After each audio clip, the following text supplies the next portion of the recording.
I'm live. What can I do that can actually stay in my life and I can stick with? And it wasn't until July that I truly tested myself. And I've said this in other videos that July was a really life-changing month for me because I really started to tap into my work and my habits and routines and things like that. And in 1 month, I was able to drive my channel to monetization and hit that final mark. I was able to grow almost 1,000 subscribers, and so many amazing things happened. I was featured in Forbes. I got a ton of really cool partnerships and deals with brands. I literally was just putting in the energy and the work and the time and the discipline into all the things that I'd always wanted to do. And in 1 month, so many things flourished. And I was like, honestly, anything is possible. And I get too excited. I'm doing So, like, good. what else can I do? Like, what else can I do to test the limits? So, when you commit to being consistent with your habits, you are going to learn to love it because that is exactly what happened to me. And this can change your life because when you realize that you are Aldo, where actually are you from capable of getting again? things done, then you realize that life is truly limitless and you can get so many things done. You Where can are you honestly do from? anything, but you have to be consistent. You have to tell yourself every day and have something in your mind that is keeping you going, whether that's watching motivational YouTube videos, whether that's having role models or having quotes plastered all over your room, having a vision board, whatever it is, have something that keeps you consistent and that is in the back of your mind so you know I can truly do this and I can make whatever it is that I want happen. The next step that really changed my life for the better was having a positive slash growth mindset. So having a positive mindset and constantly growing Hot every day dear. make you into a stronger and Surrogate. happier person. I used to be a person Surrogate. that compared myself Surrogate. to everything and everybody online, and I used to dream of having a totally different life. I used to wish that so Aldo, many where are things in you my life from? were different.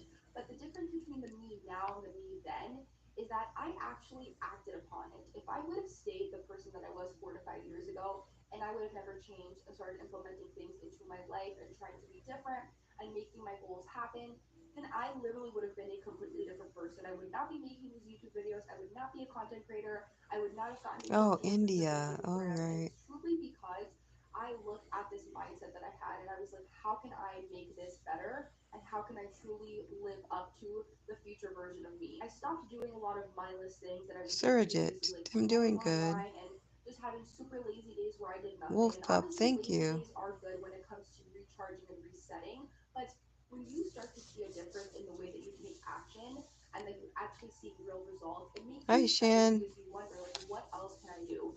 And being a positive person, that makes you someone that people want to be around.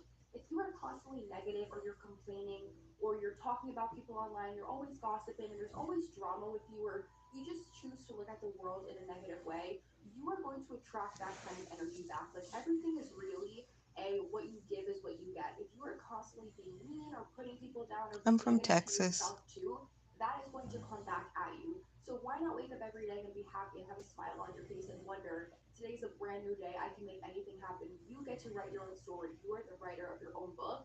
So why not make this a book that you would want to read? Next is reading and journaling. This is probably one of the biggest things that changed my life. I started my reading journey back in 2021. I first picked up this Colleen Hoover book because everybody was talking about her, and I was like, let me just see what the hype is all about. And that was the book that honestly got me into reading. It was because it made me fall in love back with what I was doing when I was a child. Like I loved to read when I was younger. I loved going to scholastic Rohan. book fairs and buying books and reading all these random things. Like I loved doing that. I've been reading now consistently ever since 2021, and it's because I just decided to pick it up one day. I saw people talking about it, but I was like, I loved reading when I was younger. Now that I finally have implemented it into my everyday routine, it has been so amazing. And I hear all kinds of excuses.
Pablo, hola.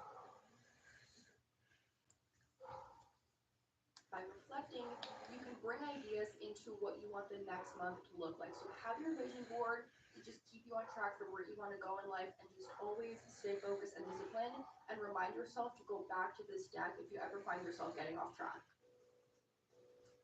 We are now getting into the last category of today's video, which is finances. And this is something that I just started getting into recently.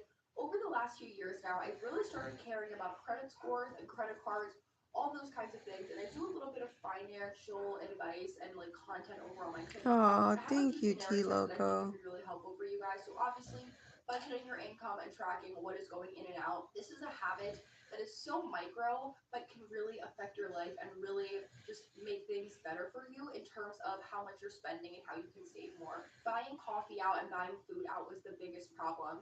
Just because a McDonald's meal is $5 or just because your favorite coffee place is having a special does not mean you need to be going out every single day or every time you go out into the car and spending money on food. For me, coffee was the biggest thing, especially when I was commuting and going to college in New York.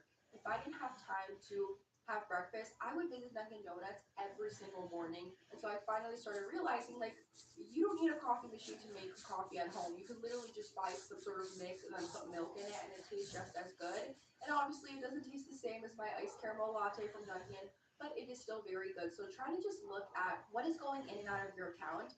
And that takes me to the second tip, which is live below your means.